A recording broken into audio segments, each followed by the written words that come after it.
Hello, everyone, and happy Friday. It is time for our Heat Press for Profit podcast live. I'm Kelly Walters, and if you are tuning in, we are broadcasting from Facebook, YouTube, and LinkedIn. If you're watching us live, then you know the drill. Tell us your name, your business, and where you are joining from. Now, this podcast is designed to have conversations with apparel decorators just like you and industry experts that can have an impact on your business. I am very excited to say that we have a returning guest. So Erik Batewell, welcome back to our channel. Now he is the owner of Yoursport Custom Apparel in Central Valley, New York. They've been in business since 1990, and he's been in the industry since 2002. So Erik, thank you so much for joining us. Give everybody just a little bit of backstory, who you are, before we really dive into the conversation of pricing and cost and reviewing everything you need to do to be successful in that. Thank you for having me again, Kelly. Hello, everybody. Good to see everyone. So we are at our core, we are hockey people. I grew up playing hockey. We first started the business was a hockey pro shop selling hockey equipment. And after 2 years, nobody wanted hockey equipment. They just wanted hockey uniforms. And 33 years later, here we are doing nothing but screen printing and apparel and things of that nature. I love it. Was there a lot of pivots along the way? Lots of pivots, lots of decisions and jumping in the deep end and figuring it out. I feel like that's kind of the only way to do it. That's the fun way, right? Keeps you on your toes. Absolutely. So guys, today we are going to talk about costs. We're going to talk about demand. We're going to talk about maintaining profit margins and determining the price that you need to charge your customers. It's extremely important that you are charging the correct I can't talk today, guys. Correct price, simply because inflation is at an all-time high right now. And with businesses just doing everything they can to survive, the job is not to survive, it's to excel and really bring in more income for you, your family, or whomever you're doing this for.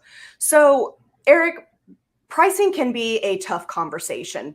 Cost can be a tough conversation for people to really, dive into and reflect on it.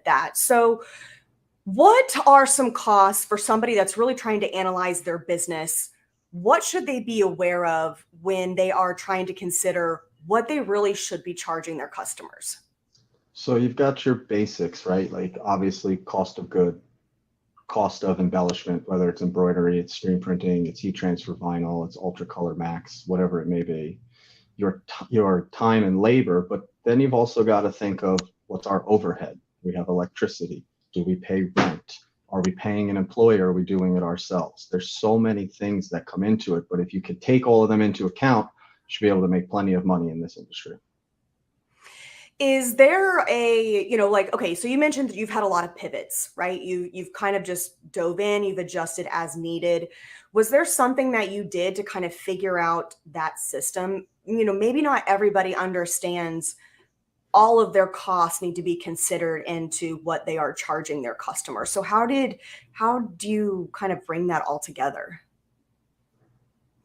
A lot of trial and error, a lot of doing jobs and realizing you're not making a lot of money.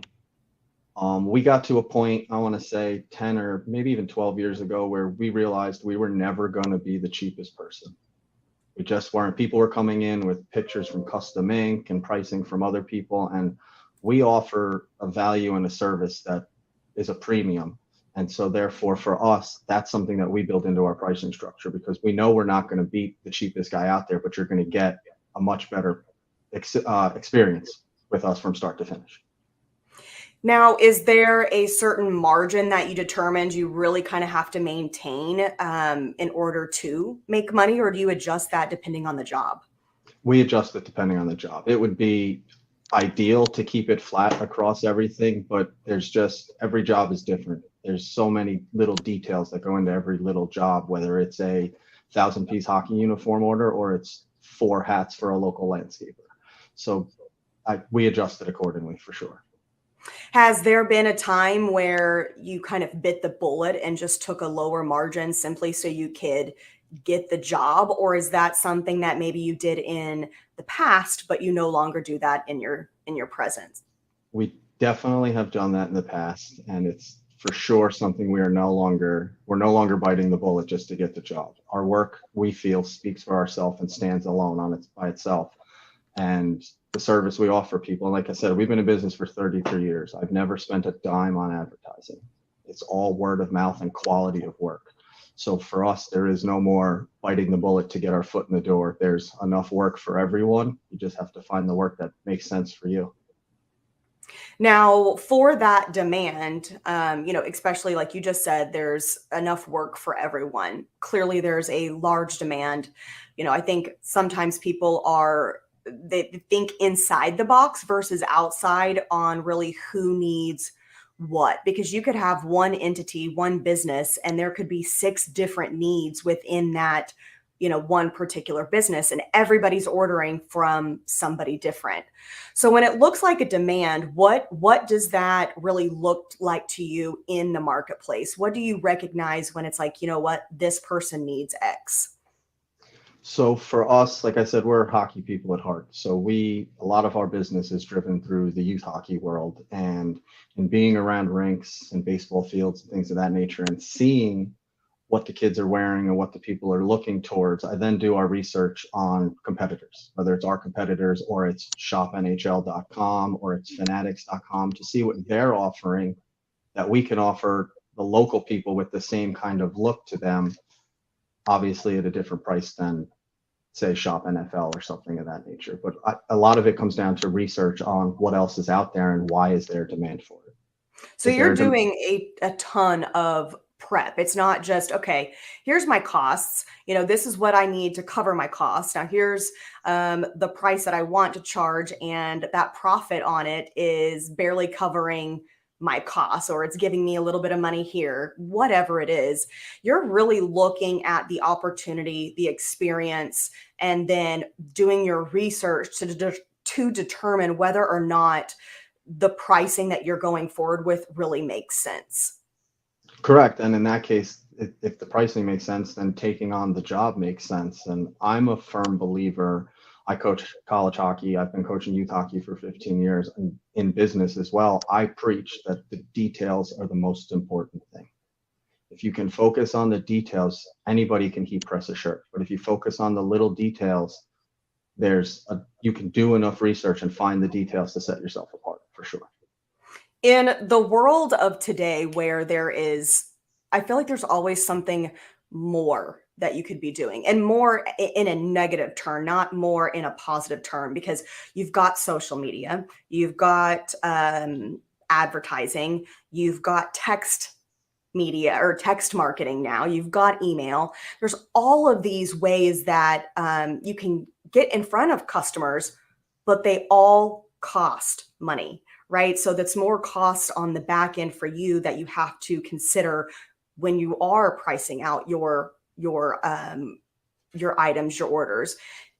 Have you found a way to simplify costs? You said that you haven't spent a dime on marketing. So is there something that you tried and then it didn't work, so you realized, you know what, I don't need that?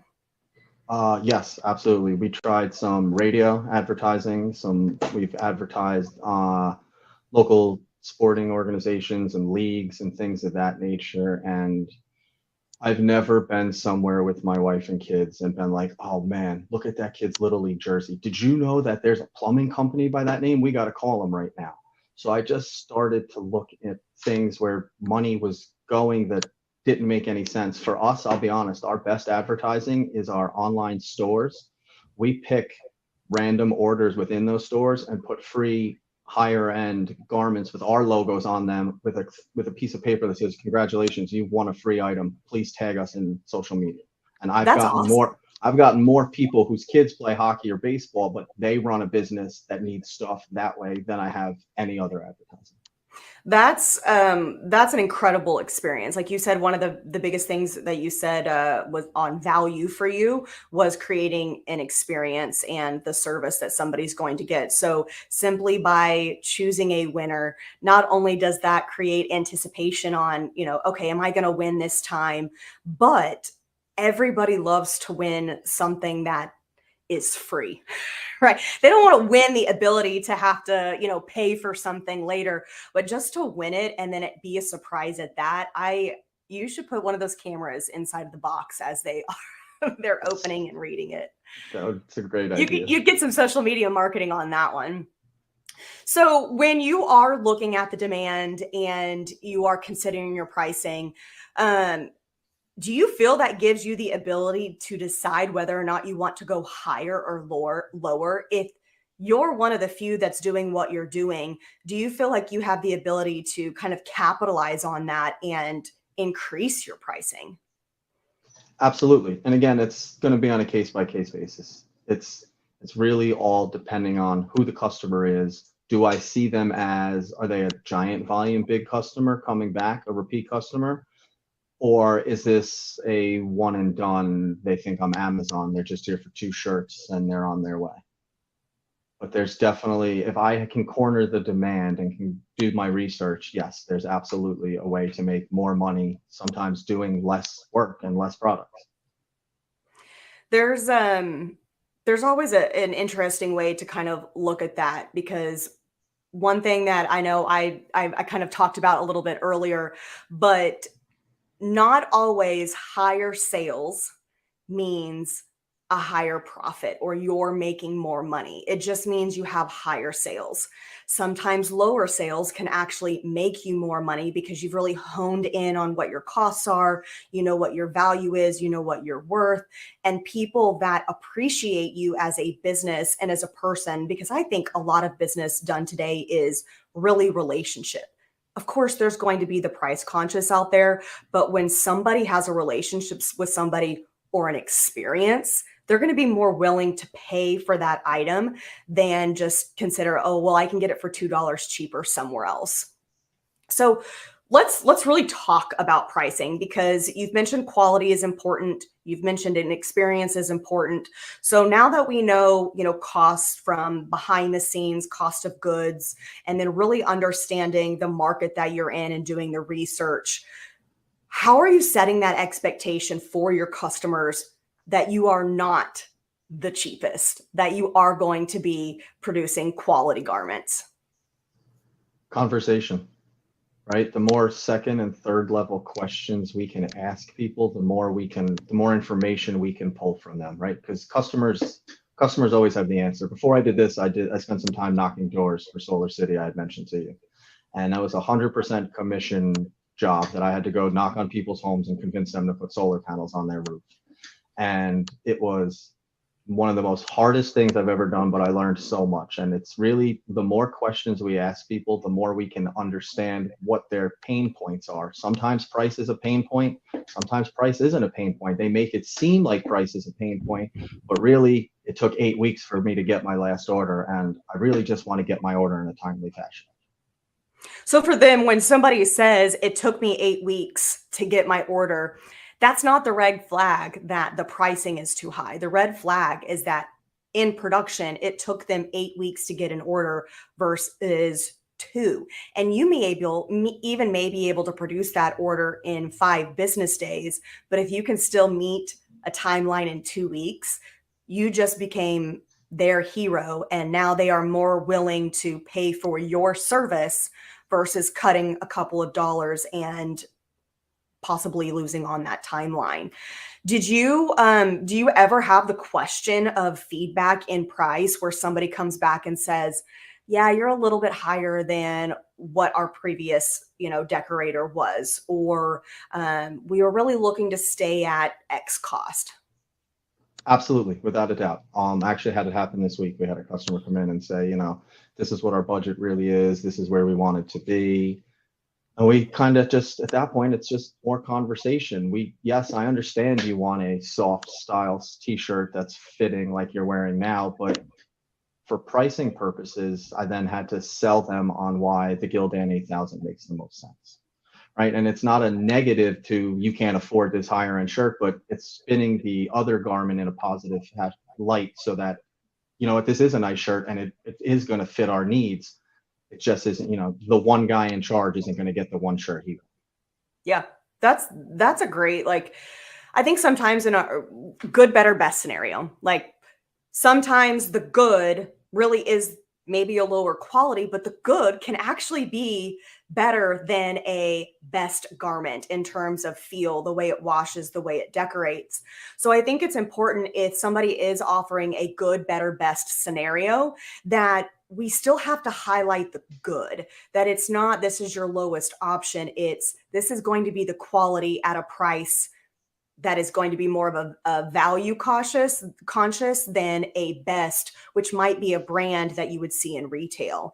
And just that alone, saying that you highlight the positivity of that Gildan 8000, I think a lot of people should really take note of that, because it's not putting negativity on the products you offer. It's reinstilling that there is a quality garment that you're still going to get.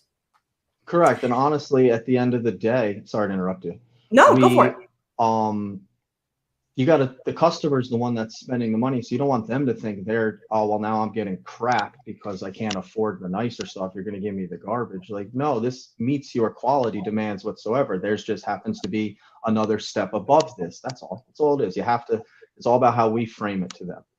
Yeah, and even you know what? A lot of brands out there have really started to break into their good, better, best categories, and sometimes there's even a good, better, best, and elite category, and it just gives those brands the ability to capture more markets, more demographics, and get their brand on more people. So don't look at the good, better, best as a you have to choose which route you want to go. It's really just going, you know what? Here's all the options I can provide for you, and it's going to meet your needs in a variety of different ways.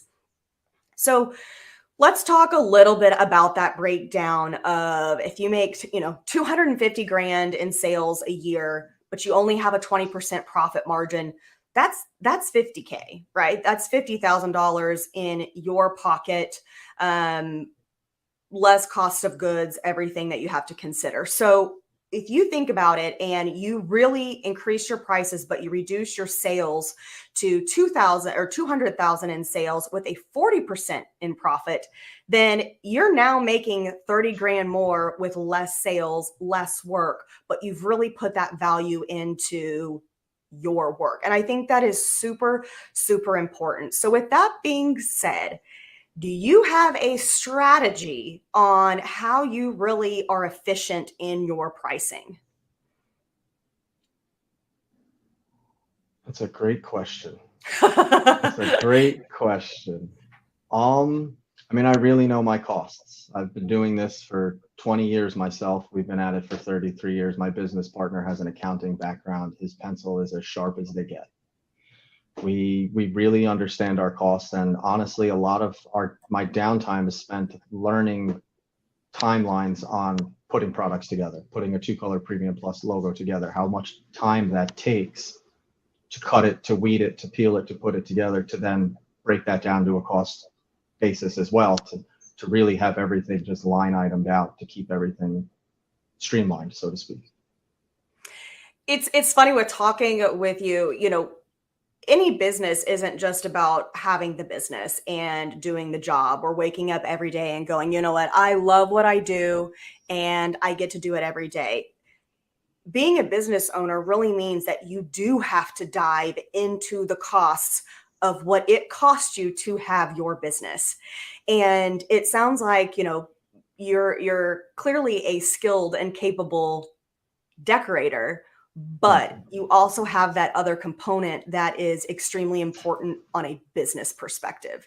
And at the end of the day, if you don't know your costs, what I'm hearing is you're just kind of going willy-nilly and you don't know how much you're truly making at the end of the day. Correct. And then as you start to grow and you bring on employees, now you're paying people, and how come there's no money to pay myself? Right? If you don't know the numbers as you grow and expand, it just gets ugly quick. That's always an interesting when you're paying other people, but you don't have the ability to pay yourself. So let's actually go down that route just a little bit. So we talked about pricing, but I think this is a good little spin. When you are creating your costs, that's a component that you need to have in your costs, is how much you are going to pay yourself. So is that something that you set up by the job? Do you set it up as a percentage? Is it one of those where you take a different payout, every month, just depending on how busy or how much work is coming in? Typically, it's based on a percentage number. So I know if I have employees that operate a heat press and embroidery machine, and I have a screen printer as well. So if I'm on the machine, time is a little bit different, right? Because I'm paying myself, but I have a little more flexibility as opposed to an employee who's expecting a certain paycheck every single week because they were hired under that premise. They weren't hired under you may get a paycheck this week, you may not get one next week. Sure, sure, sure, sure. Where you kind of have a little bit more flexibility and obviously as a business owner to kind of determine, you know what, we had a killer month, so yay. Or if you need to reinvest it into other equipment, then you have to make that decision as a business owner, or you and your partner obviously do. Absolutely. It's not as all my friends think. It's not just, you own a business, you're rich. Yeah. It's a 24/7 gig. Let's just And be honest. and how come you have to go to work every day? I'm confused. Yeah. What do you mean? You have people that work for you. And even those that are, doing this solo, right? You've got to be all of those people, and it's the work that never ends. Now, guys, those of you that are tuning in live, if you have any questions for Erik or myself, pop them in the comments. I did not mention that at the very beginning, but we have just a little bit of time left with Erik, and I want to make sure that if you have a question, that it is going to get answered for you. So as we are slowly wrapping up this conversation of price and cost, let's talk about inflation really quick. It goes back into the cost category, right? If you are not taking into consideration inflation, then you start to slowly become at a negative or flat, right? And at the end of the day, we all want to grow in terms of finances. I mean, how much is a loaf of bread for you out there in New York? I'm in Kansas City, so we're in different costs. It's about $4. Okay, so same for me. So it's just like that. If the cost of garments are increasing, then you have got to make sure that you pass on those costs to your customers. Do you notify your customers, hey, we're going to have a slight increase, or is it just something you kind of slightly do behind the scenes? Typically, it's done behind scenes. I will say over the last few months, that's been one of the few situations where we have had to bite the bullet because you've got some customers that have been around for 15 or 20 years and pricing couldn't go up at the same rate that inflation was going up on the cost of a Gildan 2000. So we've bit the bullet in some places in that situation. And how do your customers take that? It's all about how you frame it. If we come at them with it as a negative, they're going to be fired up and annoyed. But if we can joke about the cost of bread or that eggs are $6 a dozen, then what is a $2.50 t-shirt going to $3? Doesn't really. Right. It's not the end of things. And honestly, we talked about before about doing research when there's a demand. You have to do your research with the suppliers, right? Like the pandemic happened and everything went through the roof. And now some of these people have hundreds of thousands of pieces of Gildan sweatshirts, and the price just keeps coming down, even though inflation's going the other way, because they overstock themselves. So you have to do your research and when there's a demand for a product, but search across all your platforms and distributors, because the product that you thought was $12 might really only be $9 because they overstock themselves. That's a great tip. That's excellent. Just because there's inflation doesn't always mean that that's the end all be all in terms of costs. There can always be another avenue on looking at costs and seeing ways to simplify or lower what you need to. We've got a great question here. And Zay has said, how should you sell bulk orders? I think there's a lot of questions in that question. Correct. I was going to say that's a very general question. I mean, I guess you have to ask your customer more questions. What is a bulk order to them? What are they looking for? What are they looking to get out of it? Are they retail? Are you selling them bulk at a wholesale price? Or are you selling them bulk at a finished end user price?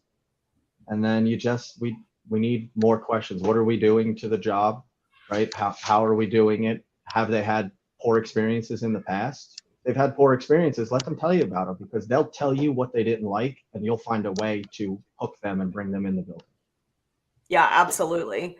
The other thing that I see on selling bulk orders is it's a bonus, right? Because that means that your order could go from, say, $1,000 order to $2,000 order, just depending on, is the bulk in quantity of garment or is the bulk in increasing items in that order, right? That can kind of go a couple of different ways.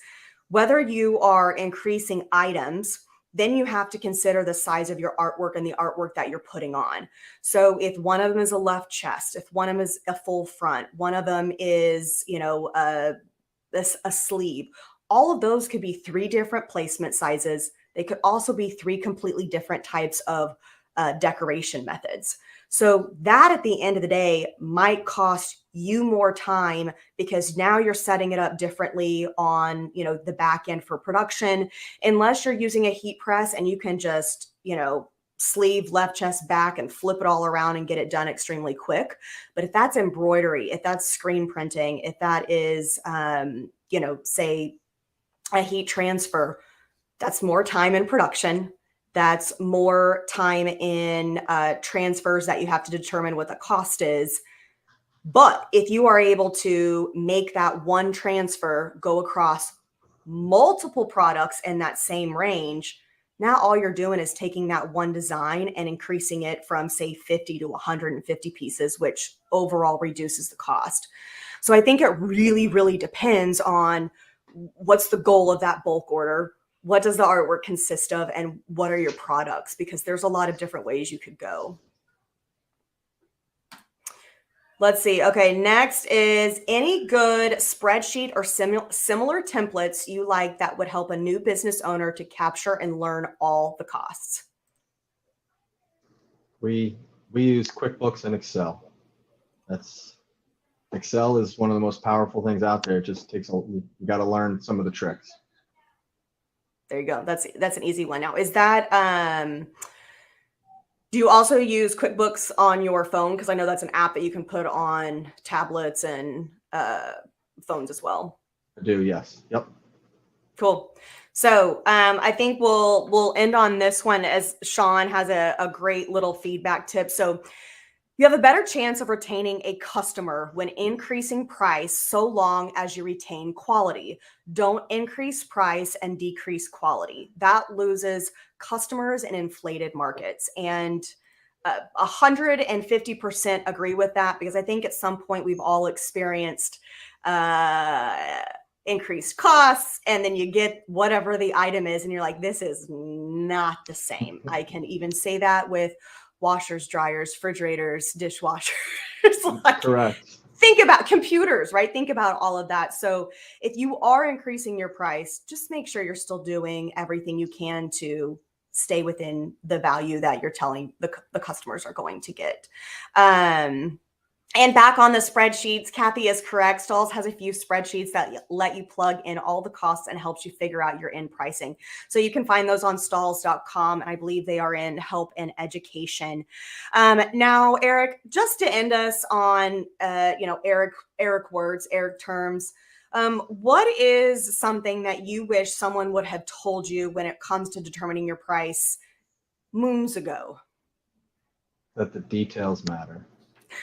It's not just the shirt costs $2 and we're putting a one color print on it and the internet says it's $9. We should be $8.50. It's just, you can do that, but you're just not going to make a lot of money. The details matter. And I've learned in my door knocking days, and have taken it with me, to be a UPOD member, which is to under promise and to over deliver. It has to be your motto. You can't tell someone 2 weeks and then have it show up in 2.5 weeks. But if you tell them 3 and you come in early and your price is where it needs to be, you've under promised and you over deliver. I find that customers have a good experience, they will tell 2 or 3 of their best friends about that good experience. But if they have a bad experience, they will shout from the rooftops of the internet and tell everybody. That they will. And there is no shame. They will have no shame in doing it. No, none whatsoever. So Erik, how can people connect with you? How can they find you? How can they check out your business? So our website is yoursportonline.com. I'm in the Heat Press for Profit group. I'm pretty active in there. You can search my name. You can find my personal Instagram at Batewell10. And we also have a company Instagram at Yoursport_Custom_Apparel. And reach out, send messages, however you'd like to. I will answer questions and help however I can. I have failed for 20 years. I have some experience. But you've been successful for also 20, because failure, I feel like, always can bring on success. So, guys, he mentioned the Heat Press for Profit Facebook group. If you're not in that community, go get in that group. Erik is a very important member in that group. He is always, providing insights, what he's doing. And I feel like you are a very real decorator in setting forth what really needs to be done, right, to be successful in your business. And I did see Skip was tuning in earlier, and he is also in that group. But come join us. There's a lot of conversation going around the heat printing industry, and it's just a really fun group to be in. Erik, thank you so much for taking time out of your Friday to chat with me. I know we're both fighting with kids at home, so it's just a great fun Friday. Absolutely. Thanks for having me. It was a blast. You guys, happy Friday and happy decorating. Have a great weekend, and we'll see you next week.